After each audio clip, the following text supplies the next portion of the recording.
everyone to the May 23rd meeting of the Strathroy-Caradoc Police Service Board. And we have a full agenda today, so we'll get right at it. Item 1, declaration of pecuniary interest. Do we have any? Seeing none, then we'll move on to the reading and correction and approval of the minutes. So we had looked at those, and do we have a mover and a seconder to accept the minutes?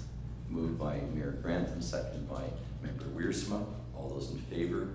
Approved. Thank you. And now we move on to the communication section. There are 17 items here. Are there any ones in particular that any member would like to pull out of that order and have discussed? Mayor Grantham. Yeah, thanks, Jerry. Just said two, they can be held together. They were 3.1.11, 3.1.15. Just those two. There was one question I had with regards to both of them. Okay, thank you. And any others to be pulled? Okay, with that in mind, then let's go to 3.11. And Mayor Grantham, you have the floor for your question. Yeah, thanks, Chair. Through you to the chief. They both dealt with grants, so whenever I see the word grants, I believe one was for CCTV, the other one was for, I believe, Dempster. Chief, were they anything we could take advantage of, either one of those two? So through the, sorry, thank you for my helper next to me. Through the chair to the mayor, we are looking at both those grant applications. I've had some preliminary discussions already with Director Littleborn regarding the CCTV program. I will be reaching out to a colleague in the province who already has an established CCTV program in their community. It's a community close in our size, geographically and population-wise. And then the second one, the Mobile Crisis Response Team. Again, with our partners at Middlesex OPP, which is really, this program is based on the foundation of the work between the two organizations. We will be applying for that additional funding as well. And I believe the cutoff for that grant application is early July. Chair and Chief, thanks for that comment. That's very good news. Thank you. Okay, any other comments on that item before we go to 3.15? Okay, item 3.15, Mayor Grantham, you had a question on that item. I think they were, Chair, they were both the same. The chief dealt with both of them for us. Okay, well, thank you for that. Any other questions on any other of these 17 communications before we ask they be received for information? Member Hahn. Sorry, I'm late, first of all, so I don't know if the questions have been asked. I had a question in regards to 3.1.6. Is that being addressed? No, carry on. Okay, I'll direct this to the chief then, and it's changes to the BCT program. And I was wondering if there is currently a waiting list to enter. Sorry? Oh, I apologize. Did I get it on? There we go.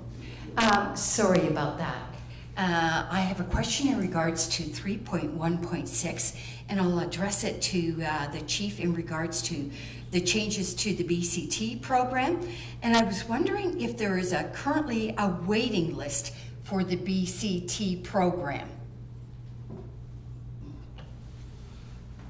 Chief has asked me to respond to this one. In regards to a waiting list for members to attend OPC or? To attend the program.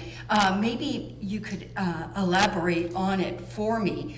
I know that now they are lowering the entry requirement for the education component of the BCT program, I believe.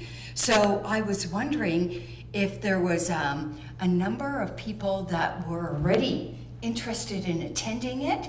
Like, is there a wait list, or is there a need to lower the education requirements So for instance, no post-secondary education required now.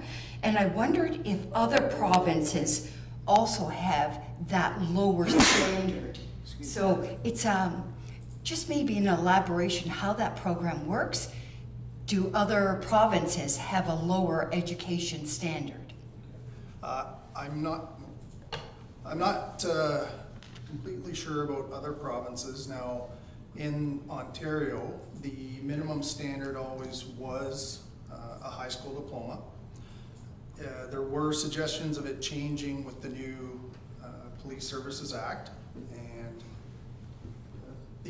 although it's changed, it really, I don't believe, is going to affect too many people. It will catch some individuals who may struggle with obtaining post-secondary education for financial or circumstance reasons.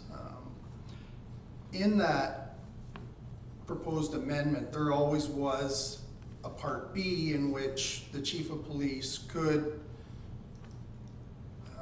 hire someone even without post-secondary education if they met certain criteria for life experience and experiences that way. So I don't see this really having much of a change. It's not going to lower the standards per se. It's going to give someone who maybe went out of high school and went into a trade for a few years and went, I don't want to be an electrician anymore. I think I want to be a police officer. It's always something I wanted to do. So it grants that leeway. Okay, very good, and I appreciate that they're adding numbers to that program, because definitely there's a need for the community safety aspect, so. Okay. If I may, just some additional comments. I think one of your original questions was about a waiting list. So the process with the Ontario Police College is police agencies or police organizations hire recruits and then send them to the police college. It's not quite like a community college or a university where anyone can apply and then attend that facility. Again, they're hired first and then sent to the police college as part of the ongoing and the initial training. Just some follow-up comments to Deputy Cushman's comments. The interest in having post secondary education was something that a lot of community consultation brought into the revamped Community Safety Policing Act. As time has evolved, a lot of police organizations have had challenges with seeing numbers of applicants actually be reduced as opposed to continually the high numbers they traditionally were. Some of the areas of concern was a post-secondary education a barrier to some of our diverse populations. For example, First Nation communities. Perhaps they don't have a high post-secondary stream of community members going that way. And so by putting post-secondary as a need to have on an application, was that going to be a barrier for a potential First Nation candidate from applying? So that's why it's been sort of pulled back off the table. I think some of the narrative, certainly in the media, has been we're lowering the standards. Again, as the deputy had mentioned, the standard has always been the standard, and that is you have to have at least a high school education to apply. That will be maintained. Most police services, ours included, do have a fairly deep pool of applicants, and post-secondary education is an important criteria for our hiring practices, and we are not going to be probably moving away from that because we see a lot of good candidates who have some form of post-secondary education. So it does allow us to still attract the best and hire the best. Okay, very good. I had another question. I still had another few questions, if I could proceed. Okay, I had a question in regards to 3.1.8. and it's the motor vehicle collision report update. And I wondered how this affected our detachment. How do we share collision reports with people now that it's now digital? And secondly, and maybe I wondered how, first of all, how you share it. And is this then reported on, when we look at the monthly reports of MVC collisions, is that number, let's say if I was in a collision, and because it's now digital, how do I get a copy? And if I do request a copy, is it then reported under the monthly reports? Through the chair to Member Hunt. So for a number of years, we have been engaged with CROMS, which is the Collision Reporting, I'm not sure what the O stands for, which is an agency that allows us to report our collisions digitally. So we've been sort of engaged in this process for a fairly long period of time. Traditionally, and when I say that, going back 15, 20 years, there used to be carbon copies of accident reports. They were very time-consuming, not always very legible, and then those would get mailed off to the ministry. This new process allows the information to be recorded electronically, sent electronically, so that the Ministry of the Transportation, the MTO as we all know it as, get our information a lot easier and a lot quicker. For someone who's involved in a collision, we still have the ability to print off a copy of the accident report for an involved party in an accident. Generally, it's the insurance companies, so your insurance provider, who would be more interested in that information. And so we have the ability, again, to print that off for the involved party, or we can send it to the insurance company electronically as well. And I think your last question, and we already do report what our monthly collision numbers are, so that information is going to remain the same. So let's say my insurance company requesting a copy, that would be reported on the monthly report? If I understand your question, we are Freedom of information, I think it was. Yes, it would. Yes, sorry, it would appear on the Freedom of Information, and I would say not a majority, but a great deal of the requests we get through the Freedom of Information generally relate to requests for motor vehicle collisions. Yes. I will say this, and for those in the room who are interested, it's kind of a tactic that insurance companies take, is to have an involved or an insurance, someone who is under insurance, that they'll often ask the involved person to go get a copy of the accident report and then provide it to the insurance company. I think it's an extra step that the insurance companies are placing a burden upon the driver, when perhaps maybe the insurance companies can make that reach out and request that information themselves. And I'll leave it at that. Okay, thank you. Thank you for that. Any other questions on any other items of communication in this section? Seeing none, then, I would just ask for a mover and a seconder to receive these for information. Member Wiersma makes the motion, seconded by, I guess, the mayor. Thank you very much. All those in favor? And that is carried. Now we move on to 3.2, the verdict of inquest jury concerning the Baker trial. I think I'll just hand this over perhaps to either the chief or the deputy chief. I don't know. Either the chief. I will defer this one to the deputy chief who authored our response letter.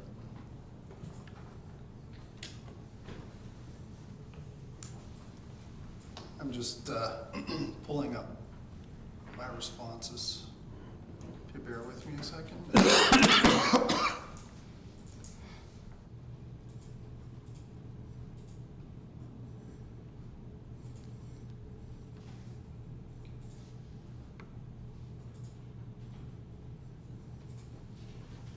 Okay, so this coroner's inquest was in regards to a police involved shooting in the Waterloo region.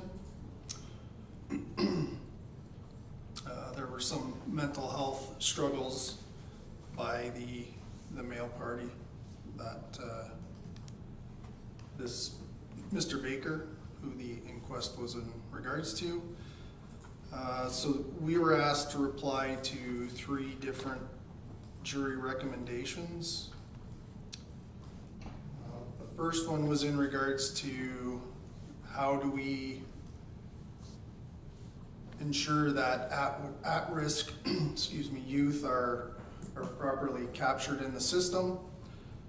For us, our response was that we're involved in the Middlesex Situation Table, which meets weekly, and that we frequently bring up people who may slip through the cracks to these agencies so that the proper supports are there, such as the Children's Aid Society, Ontario Works, CMHA, as an example.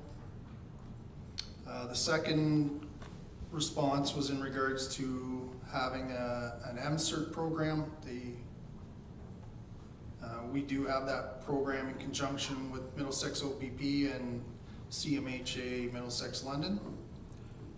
We do anticipate maintaining this program, and with the announcement of the grant and the previous communications, we are going to seek to obtain funding to increase that program, to expand it from what we currently have, which is about an 8 to 4, 9 to 5, Monday to Friday with CMHA on site.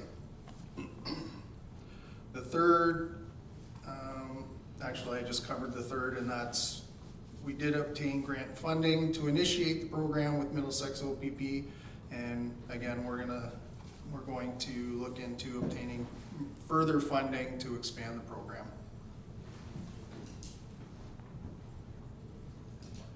Do we have any questions from members of the board on this item?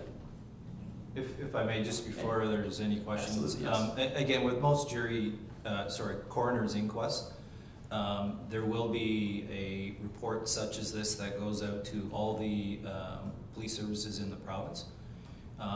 There may be a list of 20 or 30 or sometimes longer list of recommendations where they are requesting police services respond to certain request numbers or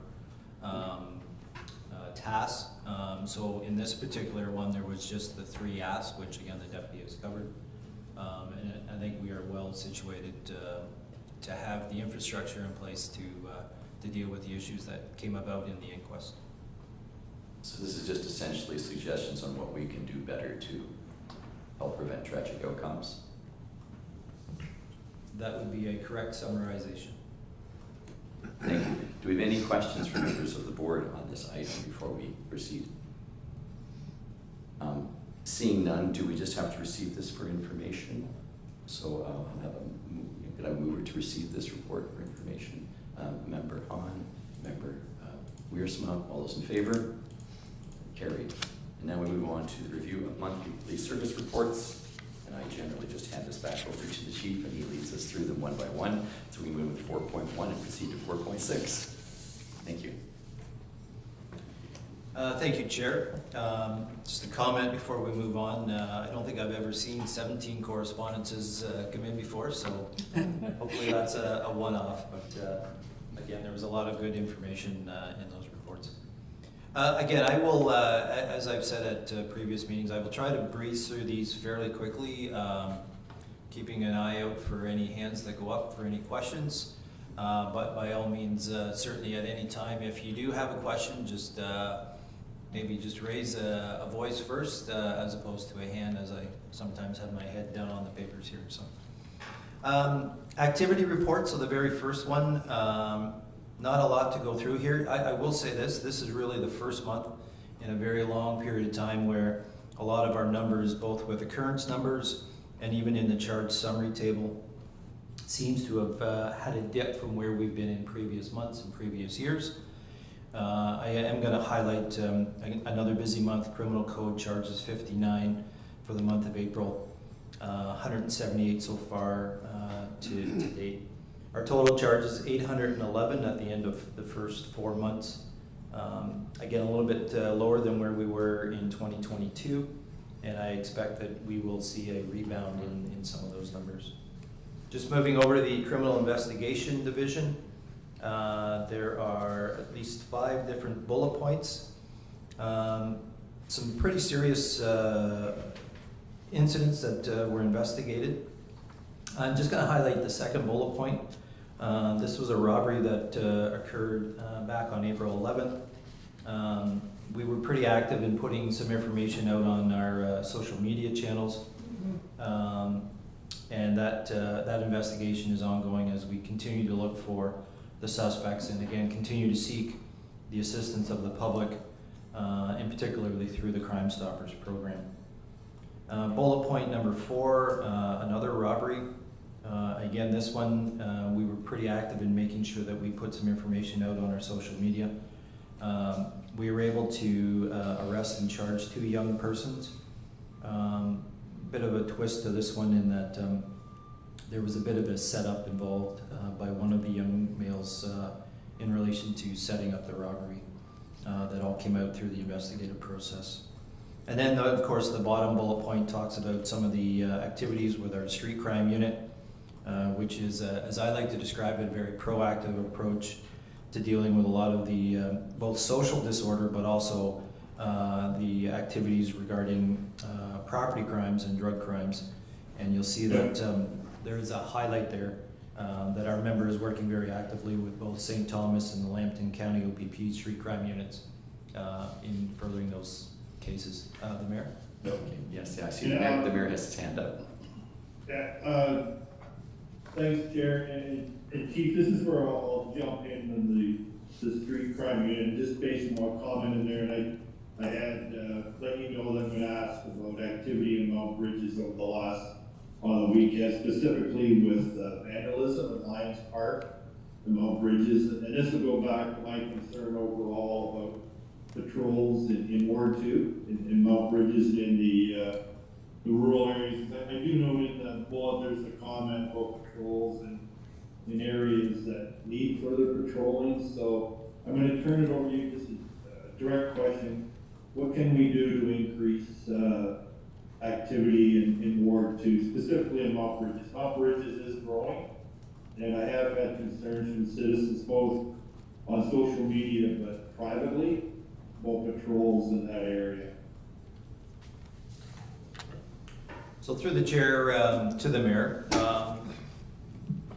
So certainly our deployment program, certainly we have members who are assigned to what we call Zone 2, so the Caradoc, Mount Bridges area. We have, I would say, continue to have focused patrols on the high frequency areas. Some areas in Mount Bridges proper that I know that we have spent a lot of time patrolling, including some incidents around the roller park or the skateboard park, Caradoc Elementary School. We've had some concerns, obviously, in relation to speeding issues. I would refer to both Vulcan Bridge and Parkhouse as the 2 main areas. I did see your email this morning, and I specifically reviewed the incidents from this past weekend. I didn't see where we had any incidents at Lions Park. Now that's not to say that if there were issues of damage there that we haven't been contacted, and if that's the case, I certainly would like to encourage the public to be contacting us. I will say, the length of time I've been policing in this community, it cycles through where there is concerns brought about by our residents in Caradoc who will say that we don't see the presence of the police in our community as much. We're very committed in ensuring that we have members deployed out there. Our traffic unit has a high priority to be out in that area. Now, their presence obviously isn't occurring at night. Their scheduling is more day and afternoon related. you know, we try to ensure that we utilize the substation in Mount Bridges as an area where our officers can stop and park, so that there is a prolonged presence of the police in the community, not just driving through going from point A to point B. And we do, again, encourage our uniform members to ensure that they are appropriately capturing their activities through what we refer to as focus patrol incidents, so that we actually have a measurable data set to show when we are at certain places, how often we're at those places, so that when we have inquiries such as this, that we're able to extract that data and provide to either the Police Services Board or a concerned community member about when are we in those areas and what are the activities that we're doing to obviously prevent and capture or deal with problems of either property crimes or other related activities. So that's kind of my start on that answer. And thanks, Jared, thanks for that, Chief. I know you're doing it. Just a quick follow-up. You mentioned substation in Mount Bridges. Is there in fact still a substation in Mount Bridges? Again, through the chair to the mayor, yes. So we have a space in the at the Mount Bridges Fire Hall. Okay. There's actually two distinct areas at the fire hall. We have one area that is actually going to be designated as our backup communications center.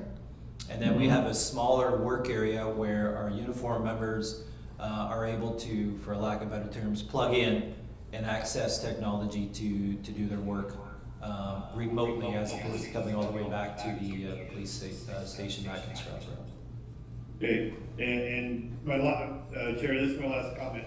Thanks for clearing that up, Chief, because there was a belief in the community that the substation no longer existed, so I will clear that up. So thank you for that.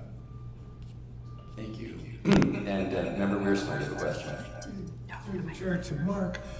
Mark, that information you just mentioned about, you know, you keep the statistics on, you know, where we have the police presence. Is that information made public, or is it something for the mayor too, that if we make that kind of information public, then some of the concerns, Mayor, that you had might be relieved a little bit? Yeah, so through the chair to Member Wiersma, we can drill down to that set of, I'll call it data, in relation to breaking it into, so focus patrols is a very proactive approach that we take, where we will spend time, say, at an area where there is speeding concerns, or perhaps more specifically, there's concerns about youth or vandalism occurring in Lions Park. So we would have incidents created whenever our members are there. So we can drill down to that, and we can show that data, again, either at a future board meeting or at the request of a community member. We can then, we could also break it down into where calls are occurring based on zones. So how many of our, when you look at, you know, a monthly basis, and and again, we have this information here. So in April of 2023, there were 729 incidents in Zone 1, so in Strathroy proper, and there was 188 in Zone 2, so the former Caradoc Township. Some of those might have been in Mount Bridges, some might have been in Melbourne. I'm going to say a lot of them. If I look at my second page, traffic enforcement, we had 117 traffic enforcement incidents for the month of April. Of that 117, I'm going to say probably more than half of them were initiated in Zone 2. Because again, as I mentioned before, we have a high focus, a high priority on ensuring we have a presence out in the township in relation to traffic enforcement. Yeah, and I think that's wonderful. And the thing is, from a member of the police board, that's not a problem. I'm thinking more, it's nice if the public gets that information so that when the mayor gets a phone call, you know, he can say, look, go onto the website, go on, and it'll show you how many, you know, things were done in these areas, and maybe then the public, because you know how you get that with the public, right? They never think there's enough police presence. That's standard fare. So, but this kind of information changes that, I think. Yeah, and I'll just jump in. Thanks, Henry, for that. That helps. I should have thought that on my own to point out the stats, so I will endeavor to do more education with the public, but that is a good point.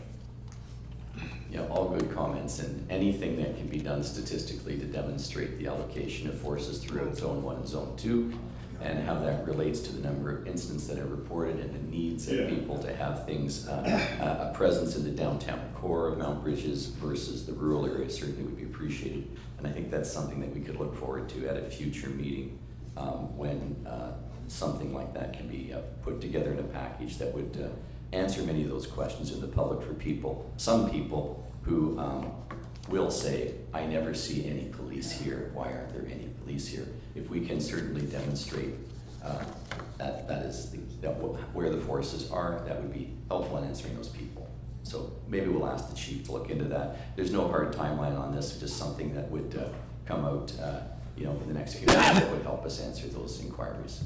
If I just may respond to that, my suggestion would be initially bringing forward the data in relation to our proactive approach and perhaps specifically our traffic enforcement approach, as those are two areas where we have really initiate and drive when and where we are going to be.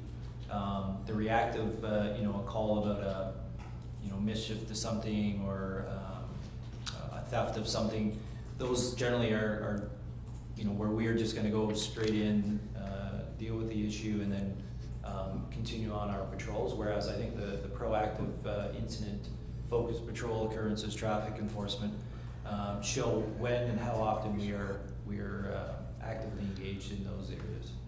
Yeah, this would be a very useful communication piece. Thank you, Chief. Continue with 4.1. Is there anything more under monthly activity reports for April 2023? So I'll just quickly scan over the community services and mental health report by Constable McIntyre. Again, I didn't realize it was going to come up, but I will highlight that we will be submitting an application for the MCERT enhancement position. Looking through the grant application, that is for a mental health crisis worker. So if we were successful in that grant application, that would be a donation in kind to the Canadian Mental Health Association for the funding of that second MCERT worker. Last on this report is just, again, a recognition to a lot of the media pieces that Constable McIntyre is responsible for, both in assistance in putting messages out for information to assist in our investigations, but also what I would refer to as proactive media pieces. So there was a hiring announcement, there was a National Public Safety Week announcement, and there was also Happy Easter posts that, again, are very important pieces to how we interact with our community. And then in community events, I wanted to highlight Constable McIntyre has been working along with her counterparts with the MCERT team. They met with staff at the Benton and Humana Group Home, which is a facility that will be opening in our community later in the summer. And then in the school youth program, you'll see that she was active. Chief Campbell, could you elaborate on that home? Is it like from community services, or what type of a home is that? Yeah, so I certainly can. So it is a group home for youth, I believe between the ages of 8 and 16, I think is the age range. There is a current home in the Park Hill area that I believe this home is an expansion of that program. So they have workers who are housed at the home, working with the youth. I think it has a capacity of somewhere between 7 and 8 youths. Some have some societal challenges, if that's maybe the right area, that require obviously some servicing, and are, like I say, are generally wards of, say, the CAS. So there's obviously a potential where we may have some levels of service with those youth. So to be on the front end of dealing and creating relationships with the staff will help us better serve any youth that potentially end up in that residence. Yeah, that's a great initiative for Strathroy to have that group home. That's fabulous. I like the age group that you referred to.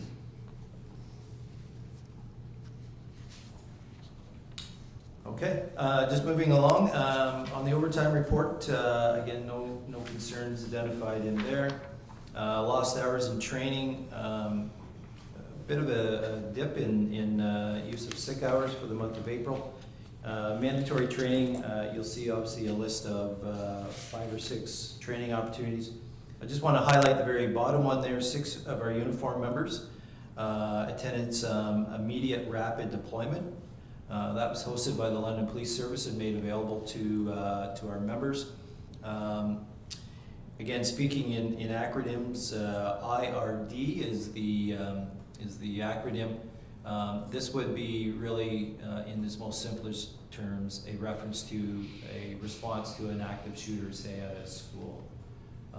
So London again offered this initial training. We sent some of our newer, younger members, and as a sort of a completion to that, we are going to be setting up our own training this coming fall under the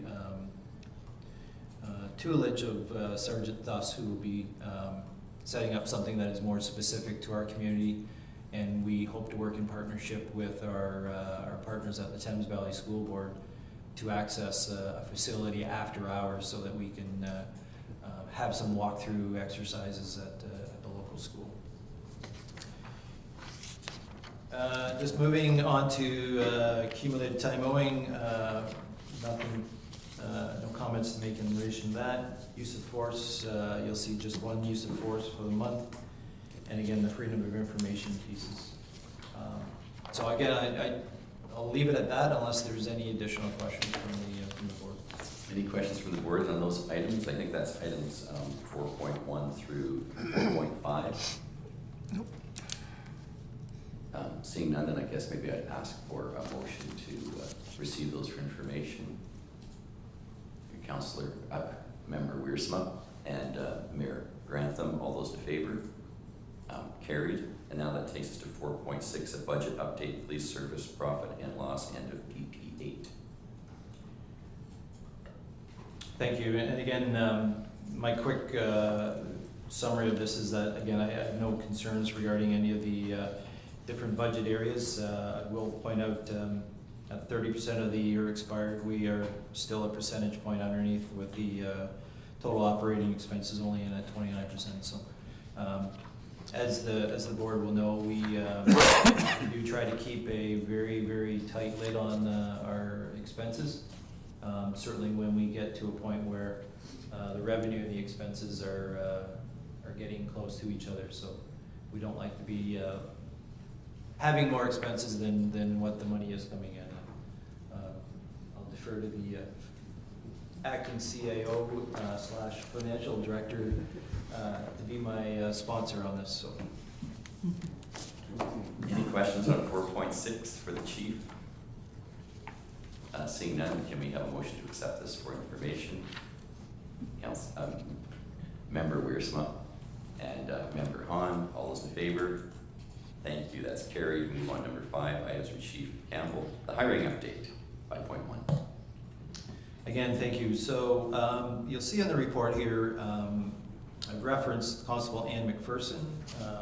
She resigned from our service effective April 30th. as she took a secondment, a full-time secondment position with the Ontario Police College. We had actually started to search for a replacement prior to her leaving. And the successful candidate is, and I'm very proud to announce, Brandon Everett. You'll see there's a bit of a very brief summary of his experience and where he is originally from. And he will be starting with us on May 26th, this Friday. So we're excited to welcome him to our police service, and he will be an excellent addition. So I'll leave it at that unless there's any questions from the board. Thank you, Chief. Any questions on this? Move to accept for information. Mayor Grantham and Member Wiersma, all those in favor? Carried, thank you. Number 6, report for Department's Police Board Secretary vacancy is item 6.1.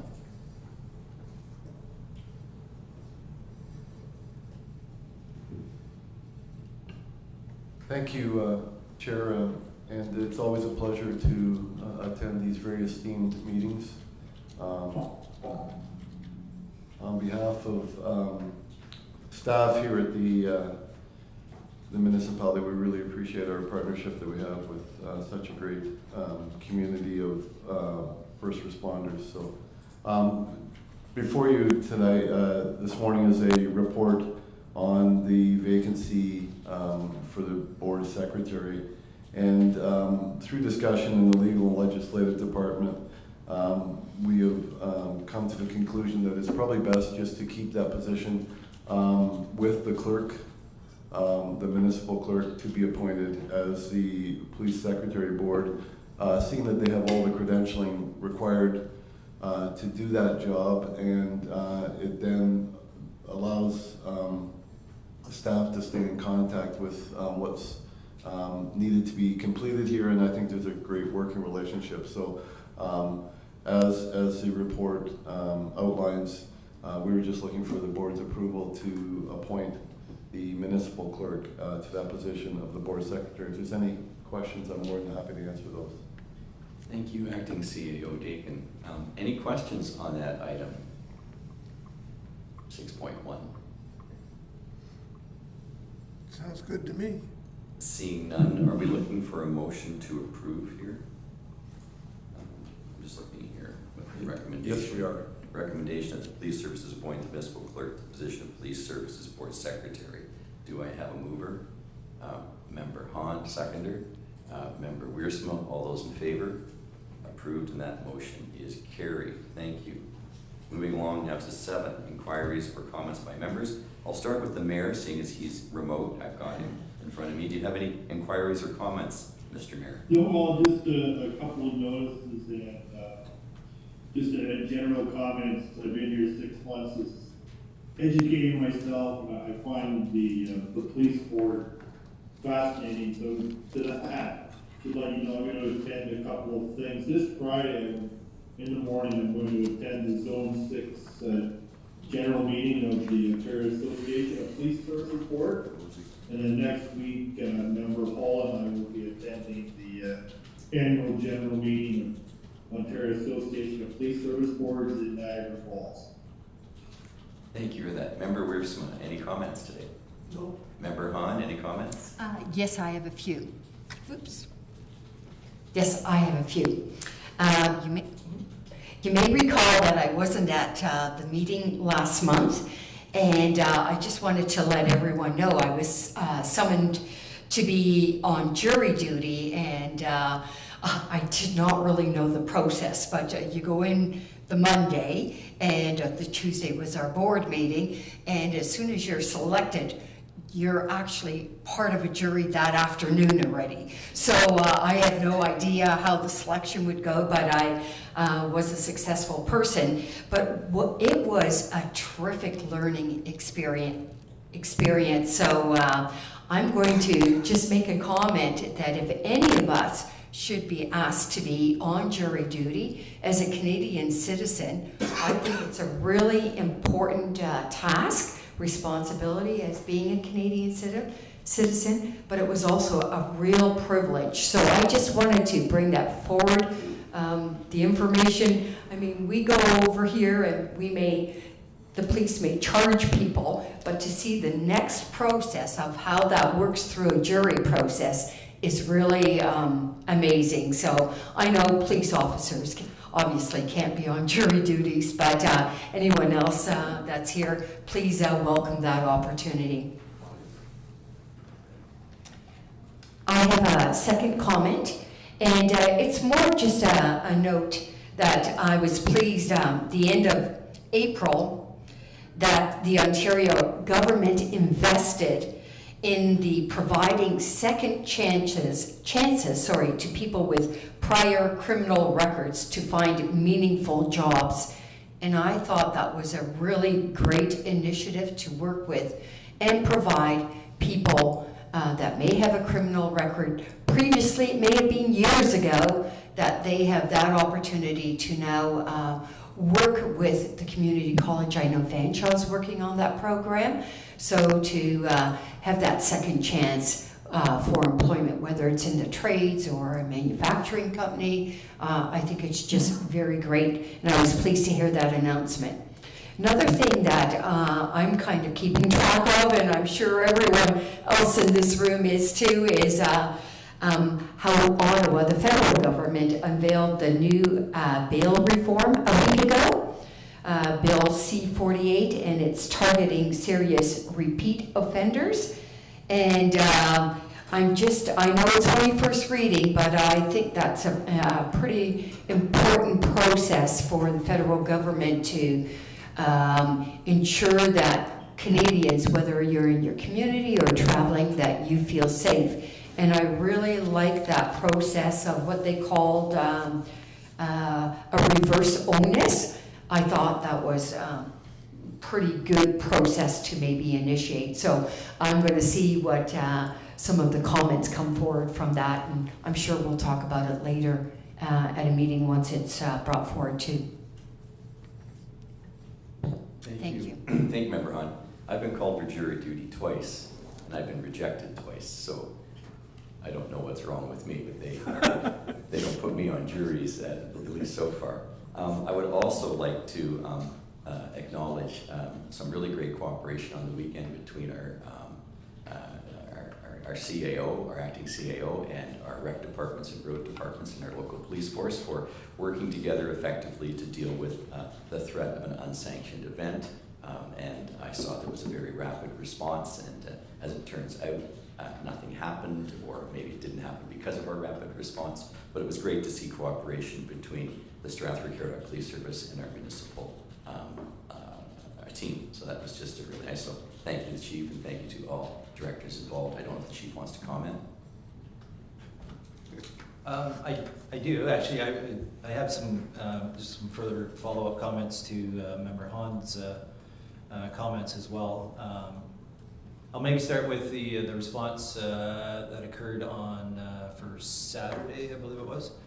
And really, I should probably defer to Deputy Chief Cushman, because he was more of the point person on ensuring that at least our organization got the other municipal departments teed up on how we were hoping to provide a response, and it was the right response, because it sent a very clear message to the organizers who sort of at the last minute deferred from the city of Sarnia and decided they were going to bring their traveling roadshow to Strathroy-Caradoc, and again, very quick actions, and it really closed down the opportunity for that to occur here. So again, I will say the cooperation amongst the municipal departments, the strong working relationship, allows for activities like that to occur very quickly and very effectively. If I can just direct some of my comments back to Member Hahn. Thanks for your participation in the jury process. It's part of the steps of the judicial system. Certainly, the police are one part of it. You know, we're maybe the enforcement side of bringing people to courts through charges and such. But there is another independent process, and that's the judiciary. And certainly our system works best when there's full participation from our community members, and I'm glad that you had that opportunity, and I hope that the experience was one that you found beneficial, as it sounds like it was. Some comments on Bill C-48. This morning, the OACP, we had a weekly conference call, and we did speak about Bill C-48. We think it's a great first step. It's maybe not everything that the police have been advocating for, but it was probably a little bit more than what we expected. I'm a realist as well, and I know that the summer break is fast approaching for our federal officials.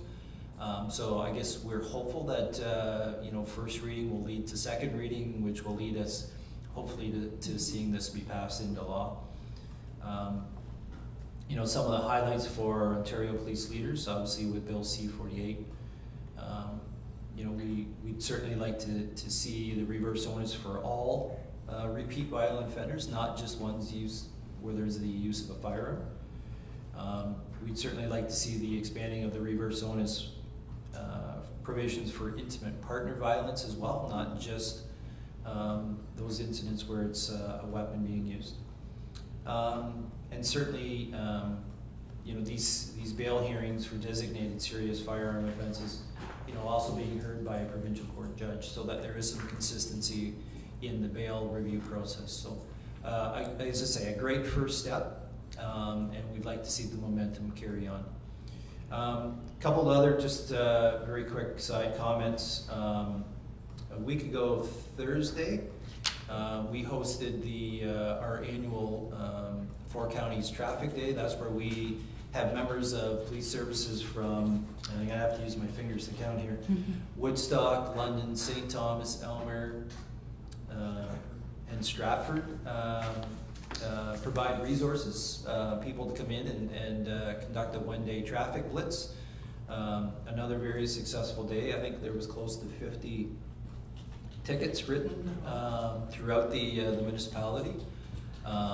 So we coordinated with those members, gave them some areas that they might want to focus their attentions on. And again, they came back with a bunch of offenses that they had issued throughout the day. And I'm just going to end on, and again, I wanted to thank the support from the board, the support from our community. Last week was another unfortunate circumstance where a police officer in the province of Ontario was shot while executing his duties. And again, it's unfortunate. This is the 10th officer to die in the last 9 months in this country, and it's each time it takes a little bit from you. And as individuals and as police organizations, we really do rely on friends, family, and our community to help us sort of have the strength to continue to do the work that needs to be done. And so I just want to offer that thanks, both individually and collectively, to the board, to the community, and I know that we have a tremendous amount of support in this community, and it's because of that support that it makes doing what we do certainly a little bit easier. So I just wanted to say thanks with that. Thank you, Chief, for that important comments. With that, we're going to go into camera. So a motion to go into camera. Member Wiersma, Member Hahn, all those in favor? Very good. We're now going to proceed to go in camera on a matter regarding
then you can proceed.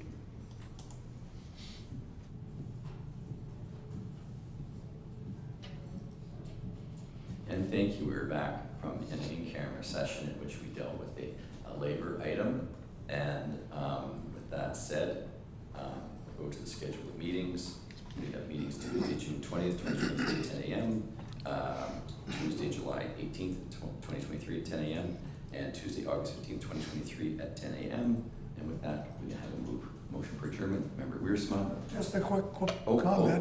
quick For comment. the record, on June the 20th, I will be in an airplane across the You will Atlantic have noticed somewhere. that we accept your regrets. Okay, with that noted, all those in favor of adjourning, mover, Member Wiersma, Member Hahn, all those in favor, that succeeds. We are adjourned. Thank you, everyone.